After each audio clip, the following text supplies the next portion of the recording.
In the early 1990s, Cold War paranoia was at its peak.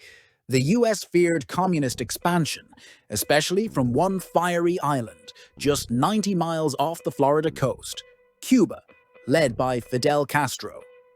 Tensions were boiling, and America wanted an excuse, any excuse, to justify military action. So in 1962, the Pentagon drafted Operation Northwoods, a plan so outrageous, so conspiratorial, it almost sounds fake. But it wasn't. It was a real proposal to stage terrorist attacks on American soil by Americans. Yes, you heard that right.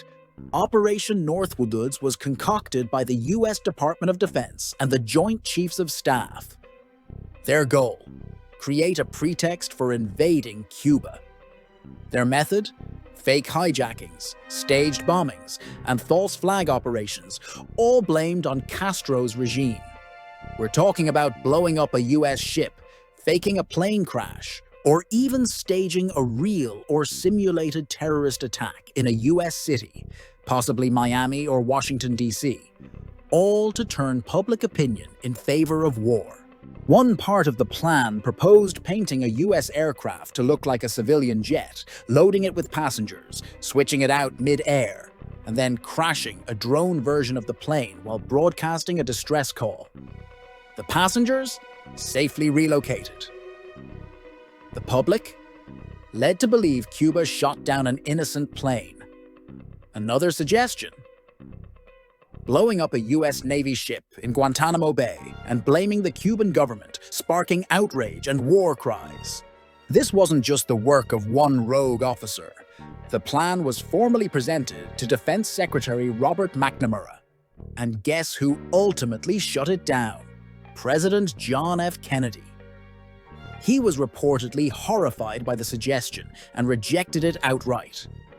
Not long after, tensions between Kennedy and top military brass deepened, and conspiracy theorists haven't stopped speculating about that connection since. Operation Northwoods stayed classified for decades, hidden from the public eye until the 1990s, when declassified documents finally revealed the extent of the scheme.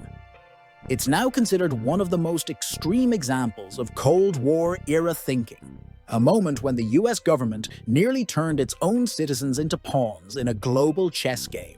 So the next time someone says, "That sounds like a conspiracy theory," remind them sometimes the truth really is more terrifying than fiction. What do you think? Was this just Cold War desperation or something darker? Drop your thoughts in the comments.